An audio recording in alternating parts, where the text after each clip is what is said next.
Hi, everybody. Dan Illman, Mike Beer. The feature race at Saratoga on Sunday is the $150,000 Mahoney Stakes. Closing out the card with race number 10. We're going 5.5 furlongs on the turf for 3-year-old fillies. Before we take a look at the field, check out those Timeform US past performances available at DRF.com. Pace ratings, speed, figures, trainer stats, pedigree stats, bias information, and lots more. Learn more about them at drf.com/TFUS 101. Here is the field for the Mahoney. This is a very competitive race, Mike. 3-1 on the morning line for the number 4 Uncashed. This horse is seeking his 5th consecutive win, but he's going to try turf for the first time.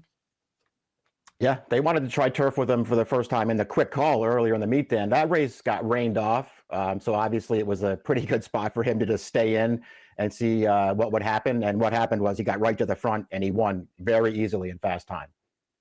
That's his style. We expect him to be prominent on the Timeform US pace projector as we take a peek. Uncashed, the number 4, expected to make the lead. Now, the 10 Drew's Gold is another horse trying turf for the first time, and that horse is plenty quick as well. Maybe those two kind of set things up for a closer. You'll note the number 1 Harry Time as the LP flag. That means he has the fastest Timeform US late pace figure.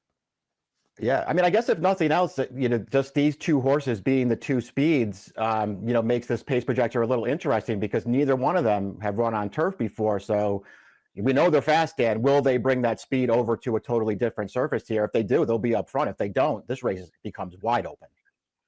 Speaking of Harry Time, he's on an 8-race losing streak, but he earned a stakes placing in his most recent start. That was the Roar at Gulfstream Park back in mid-May. I thought all in all, he's had a pretty good trip. He gets to the outside. He's just going to miss. Now, maybe he'll be outpaced a little bit if they go fast early, but this horse seems to be slowly coming into form. Yeah, I agree. I thought he ran pretty well in here. If nothing else, the turn back to the turf sprint here probably really helped this horse. I mean, I thought he ran well. I didn't like the Roar as a race overall. I thought he ran pretty well in it. He's clearly a turf sprinter, Dan, and maybe he'll have something to run at here. The 2 is Gaslight Dancer going out from Michael Maker. Tyler Gaffalione liked the way he won at Keeneland in his seasonal debut 2 starts back, sort of an inside-out closer's trip. Tried a similar situation last time out at Churchill, sat the pocket, got outside, but can only grind along in between horses to finish 3rd. The figures are there. He has some upside. It'll be his 3rd start back. Yeah, I mean, there are ways to really like this horse. He's one of 4 in this field who ran in the same set of races in Kentucky in the spring. Then they all ran in the Palisades, and they came back in the William Walker. This horse won the first of those. None Hudson won the other. I don't know. I had a really tough time gauging those 2 races. If I'm being honest, I wasn't thrilled with either of those races overall. This horse ran fine. I thought winning off the layoff, I did not think he ran as well last time. He can obviously win here. He's got a really good running style. He's got some fast figures in his past. He could certainly take another step forward here. I just wasn't totally sold on him. I want to wait and see what kind of price he is. It appears that the 3 Close the Game Sugar has some ability, and he's likely going to be a good price in this race for trainer Adam Rice. They scored with this horse in his debut at Saratoga last year. He took a lot of money in that maiden auction special weight, and he looked good winning on the turf. And then he went away for a very long time, about 9 months. He came back with a good effort on the Synth and the Tom Ridge. And if he can build off that performance, maybe he can sort of sneak into this at a big number. Yeah, you kind of feel like at first glance that they're, coming back to turf here in a really tough spot, but maybe that's not the case then. I mean, there's some good horses in here, but there are some question marks surrounding the shorter prices in this race. This horse was good winning first time out up here last summer. I mean, that was a closer's race, but he really ran that day. The horse that was second to him, Webslinger, he's turned out to be really good. The number 4 is Uncashed, and this horse, despite trying turf for the first time, looks like the one to catch and beat. He's won 5 of 6. He's won 4 in a row. He's earned Beyer speed figures of 91 and 96, and he is plenty quick. Arad Ortiz takes the mount for Larry Ravelli. Yeah, I mean, I guess maybe now we'll find out how good he is. That I felt like we were going to find out in the quick call, and I don't know that we necessarily did once that race came off the turf.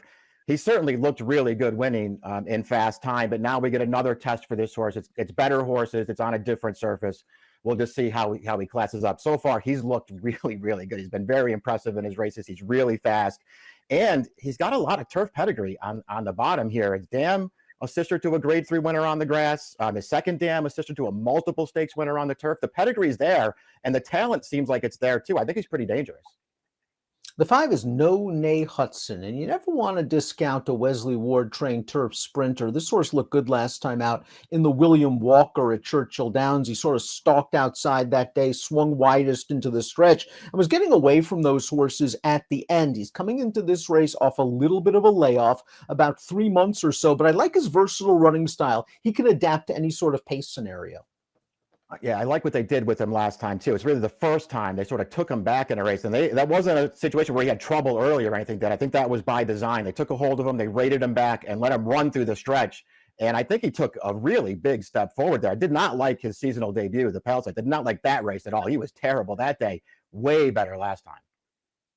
Ward also has his next door neighbor, the number 6, Eyewitness, a horse that's won 3 consecutive starts, is a head away from coming into this race unbeaten from 4 outings. Here was his most recent race, the Paradise Creek. Now consider this is a 7 furlong race over a very soft turf course at Belmont. He sat a good trip on the outside. He gets to the lead. He's just going to hold off the runner-up that's diving down to the rail.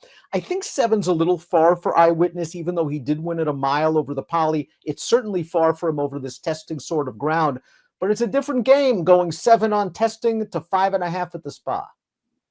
It is. The good news for Eyewitness, Dan, is it just seems like he's handled everything that Ward's thrown at him so far, and he's just looked really good in all of his races. I think he's really talented, and he's just so adaptable to different situations that maybe he will really handle this cutback to 5.5. I liked his performance last time quite a bit. There were a bunch of horses in there who didn't run that well, and they've since come back, and they really haven't run well again. So that concerns me a little bit, but I don't know, man. I really like this horse. I think he's a major player in here. The 7 Private Creed was one of the better 2-year-old turf sprinters last year. He finished a good third in the Breeders' Cup Juvenile Turf Sprint. I'm not sure how much he's improved from 2 to 3. He's coming off a 5th place effort in the William Walker, finishing behind No Nay Hudson. I think he's got to step up his game just a little bit.